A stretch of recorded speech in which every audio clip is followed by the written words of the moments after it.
नमस्कार दोस्तों, मैं नरोत्तम आप सभी का स्वागत करता हूं। और अब तक हमने वर्णमाला पढ़ी थी और इस पर जो हमारे शब्द होते हैं यानी वर्तनी शुद्धिकरण पढ़ा था। और अब हम पढ़ेंगे संधि और संधि विच्छेद। ये हिंदी की सीरीज़ चल रही है हमारी, तो हम आशा करते हैं कि आप अच्छी तरह से अपनी तैयारी कर पाएंगे एग्ज़ाम की। तो ये हमारा हिंदी का अब आगे का वीडियो रहेगा। तो इसमें हम संधियों को बहुत अच्छी तरह से समझेंगे। संधि कि संधि के प्रकार क्या हैं, या संधियों के प्रकार स्वर संधि या व्यंजन संधि या विसर्ग संधि ही क्यों हैं और संधि क्यों नहीं बनी। तो संधियों की परिभाषा देखेंगे, या संधियों में किस अक्षर का लोप होता है यानी किस वर्ण का लोप होता है, कौन सा वर्ण आ जाता है। इन सभी की बहुत अच्छी तरह से बारीकी से एक एक टॉपिक को हम देखेंगे, बहुत डीपली में भी जाएंगे, जिससे कि कोई भी परीक्षा के लिए वनडे जो एग्ज़ाम हो या फिर लिखित हो, उन सभी में अच्छी तरह से आप अपना ये संधि का जो प्रश्न हो उसको सही से कर पाएंगे। तो इसमें हमारा संधि ही रहेगी। एक हमारा ये कोटेशन है, जो चीज़ आसानी से मिल जाती है वह टिकती नहीं, और जो हमेशा के लिए मिलती है वह आसानी से मिलती नहीं।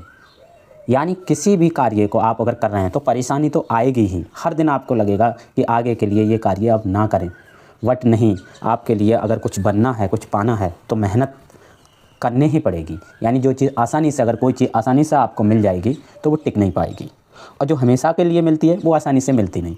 तो आपको अपनी कहीं ना कहीं मेहनत करनी ही पड़ेगी। आप किसी भी क्षेत्र में मेहनत करें, इसके लिए आपको मेहनत करनी ही पड़ेगी। तो यहाँ संधि देखेंगे हम। संधि को हम इंग्लिश में बोलते हैं ज्वाइनिंग। संधि का मतलब होता है कि किसी के साथ मेल मिलाप कर लेना। यानी तो संधि की हम बहुत अच्छी तरह से यहाँ परिभाषाएं और वो देखेंगे। जैसे संधि, अगर संधि की ही हम संधि कर लें, यानी संधि की ही हम संधि कर लें, तो इसमें क्या होगा, सम प्लस धी। सम क्या होता है, उसके समान, और धी धारण करने के लिए, कोई भी शब्द उसके समान धारण करने के लिए। अब हम संधि की परिभाषा क्या कह सकते हैं। देखो, संधि की परिभाषा में हम क्या कहेंगे कि हमारे पास कोई भी जैसे शब्द होगा तो उस शब्द का अंतिम अक्षर होगा इधर कोई, और जो सेकंड जिसमें से हमने तोड़ा है उसका शुरुआती वो होगा। तो इन दोनों के जो जोड़ के लिए हमने संधि कहा है। अब संधि की परिभाषा क्या है कि संधि दो समीपवर्ती, जो समीप यानी पास पास के दो समीपवर्ती वर्णों से जो मेल या विकार होता है उसे संधि कहते हैं, जिसमें पहला भाग का अंतिम अक्षर होगा, बताया भी, और दूसरे भाग का पहला अक्षर होगा, मिलकर शब्द बनता है, यानी कोई शब्द बनता है। अब यहाँ आप जैसे उदाहरण देख सकते हैं। उदाहरण में क्या है कि देव प्लस आलय, यानी देवों के लिए आलय, देव, और आलय क्या होता है, घर, और देव भगवान, या जो असुर या सुर जो होते हैं उनके आलय, रहने के लिए घर। तो देव प्लस आलय। अब देखो यहाँ से ध्यान से समझेंगे आप। इसमें देखो, सबसे पहले देव प्लस आलय, यानी आलय घर। अब यहाँ आप देख सकते हैं कि देव को अगर सही से हम तोड़ें, देव में कितने अक्षर होंगे उसके लिए हम सही से तोड़ें, तो देव ये कैसा है, हलंत वाला, और प्लस इसमें क्या होगा, आ होगा यहाँ से, प्लस यहाँ से आपका दूसरे अक्षर में क्या बन रहा है, बड़ा आ। अच्छा, इन दोनों को मिलके हमने क्या बना दिया, बड़ा आ। तो ये भी हम संधि देखेंगे कि भाई बड़ा आ कब आता है ना। तो यहाँ से क्या लिया, देव, देव में आधा वाह होगा और आ होगा, तो देव प्लस आलय। आप देख सकते हैं कि यहाँ से किसी शब्द का पहला पहला भाग का पहला वर्ण लिया, और अंतिम ये दूसरा जो शब्द था इसका पहले का अंतिम और दूसरे का पहला मिला के हमने क्या बना दिया, देवालय। ऐसे फिर लिखा है जगत प्लस नाथ, जगत, तो इसका क्या हो जाएगा, जगन्नाथ। फिर मना प्लस योग, मनोयोग। तो यहाँ से आप इतना समझ चुके होंगे कि संधि का क्या होता है कि यहाँ से आप देख रहे हैं ता कैसा, आधा। तो ये जो ता होता है अपने ही पंचम वर्ण में बदल जाता है। ये मैं आपको जब संधि पढ़ाऊंगा पूरी तब मैं बताऊंगा कि यहाँ से जो ता था वो ता कैसे बदल गया, किसमें, ना में। तो ये मैं सब आगे आपको पढ़ाऊंगा। और प्लस ता जो था जगत, प्लस क्या रह गया, ना, है ना। तो यहाँ से देख रहे हैं आप पहले शब्द का अंतिम अक्षर और दूसरे शब्द का पहला अक्षर मिलके क्या बना दिया, आधा ना और पूरा ना, ऐसे मनोयोग। तो यहाँ तक आप परिभाषा तो अच्छी तरह से समझ गए होंगे कि भाई परिभाषा क्या कहती है इसकी, है ना। तो यहाँ तक आप समझ चुके होंगे। फिर संधि विच्छेद भी होता है, जैसे संधि और संधि विच्छेद। संधि विच्छेद में क्या होता है कि वर्णों को अपनी मूल अवस्था में ले आने की प्रक्रिया को संधि विच्छेद कहते हैं। जैसे कि परीक्षार्थी है, तो परीक्षार्थी मतलब ये मूल अवस्था में, मतलब हम जैसे ले आए, जैसे, है ना, परीक्षार्थी को जैसे तोड़ दिया हमने, परीक्षा प्लस अर्थी, है ना। तो यहाँ संधि विच्छेद, विच्छेद मतलब इनका क्या हो गया भाई, अलग अलग कर दिया आपने परीक्षार्थी का, जैसे परीक्षा प्लस अर्थी, यानी परीक्षा के लिए जो केंद्र होता है। अब इसमें क्या है, बागीसा, ये बागीस है, यहाँ सांप डंडा लग गया है, तो बागीस, बागीस का क्या हो जाता है आपका, बागीस का हो जाता है बाग प्लस ईस यहाँ। तो बाग आप देख सकते हैं यहाँ से क्या किया कि संधि विच्छेद, विच्छेद मतलब अलग अलग कर दिया, ठीक है। तो ऐसे ही फिर अंतःकरण, तो इसका क्या हो जाता है अंतःकरण। अब हम संधि के जैसे प्रकार या भेद देखें, संधि के भाई कितने भेद हो, कितने प्रकार हो सकते हैं।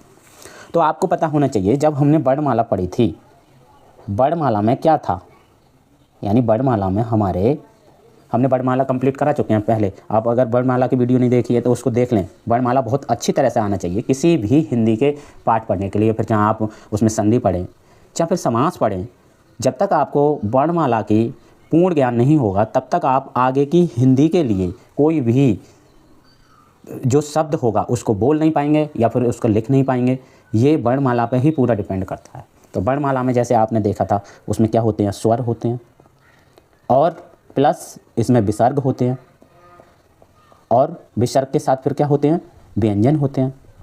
तो आप उसमें देख पाते हैं कि भाई 3 चीज़ों को मिलकर हमारी वर्णमाला बनती है, स्वर, विसर्ग और व्यंजन। तो हमारी जो संधियों के जो प्रकार हैं, तो 3 ही प्रकार में उनको भाई बांटा गया है। क्यों कि भाई स्वर हैं और उधर विसर्ग हैं और व्यंजन हैं। तो किसी जैसे संधि के अब जो प्रकार हैं, हमारे प्रकार मतलब जैसे स्वर संधि, व्यंजन संधि और विसर्ग संधि। अच्छा, स्वर संधि के हम और भाग पढ़ेंगे। जैसे स्वर संधि के भाई दीर्घ संधि हो गई, अयादि संधि हो गई, है ना। तो इसकी हम संधियों के ऊपर बात करेंगे कि भाई संधि ये 5 प्रकार की ही क्यों है उसमें, कि भाई दीर्घ संधि ही क्यों है, तो उसको हम देखेंगे बारी बारी से एक एक करके। और व्यंजन संधि, तो देखो स्वर जब हमारे होते हैं तो स्वर चाहे फिर छोटा हो चाहे बड़ा स्वर हो, तो स्वर को ही मिला के स्वर बनते हैं यानी। ऐसे ही फिर व्यंजन संधि है। तो व्यंजन संधि में आप जैसे देखेंगे यहाँ भाई 2 नंबर में कि जो हमारी व्यंजन संधि होती है उनका निर्माण मतलब कितनी तरह से हो सकता है भाई, 3 तरह से हो सकता है, 1, 2 और 3। अब 3 तरह से क्यों होगा कि इसमें आप देख सकते हैं कि स्वर होंगे भाई, और स्वर के साथ मतलब व्यंजन, कोई व्यंजन जुड़ा होगा। अच्छा, फिर क्या हो सकता है भाई, व्यंजन आगे आ सकता है कि व्यंजन प्लस इसके साथ स्वर जुड़ सकता है। और तीसरी स्थिति आपकी क्या बनेगी कि सबसे पहले अगर कोई व्यंजन है तो इसका जो वर्ण प्लस, जैसे कि यहाँ इसमें क्या होगा मतलब व्यंजन ही कोई जुड़ रहा होगा। तो यहाँ से हम ये मतलब स्पष्ट कह सकते हैं कि स्वर और व्यंजन मिलके स्वर मतलब व्यंजन संधि होगी, व्यंजन और स्वर मिलके व्यंजन संधि होगी, व्यंजन और व्यंजन का मेल हो सकता है तो व्यंजन संधि होगी। अच्छा, विसर्ग में क्या होगा, विसर्ग में क्या हो सकता है, स्वर प्लस उसके साथ कोई विसर्ग लगा होगा, और या व्यंजन आगे आ सकता है तो विसर्ग हो सकता है। तो हमारे जो संधि के प्रकार हैं यहाँ हम देख सकते हैं 3 प्रकार होते हैं मेन।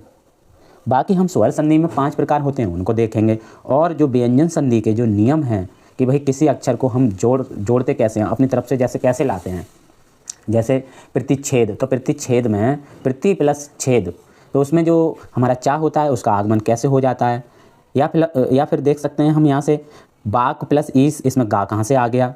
कोई भी शब्द मतलब हटता या बढ़ता है, हम उनको सब को बारी बारी से एक एक करके देखेंगे संधियों को। और विसर्ग है तो विसर्ग कैसे मतलब निर्माण होता है।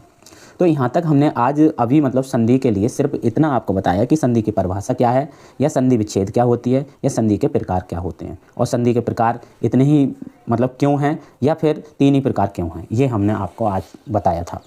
तो हम आशा करते हैं कि यहाँ तक आपको समझ में आया होगा। लेकिन हम आगे एक एक करके संधि को कंप्लीट करेंगे।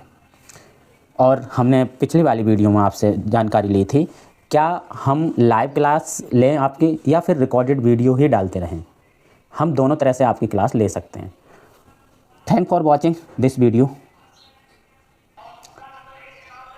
पिछले जो वीडियो में लास्ट कमेंट जैन भाई ने किया था, तो जैन भाई ने बोला था कि हमें रिकॉर्डेड वीडियो ही पसंद है, यदि आपको अगर और कोई जरिए लग रहा है कि आप रिकॉर्डेड वीडियो ही डालें या फिर लाइव आके हमें पढ़ाएं, तो आप भी कमेंट बॉक्स में बता सकते हैं हमारे लिए। Thank for watching this video.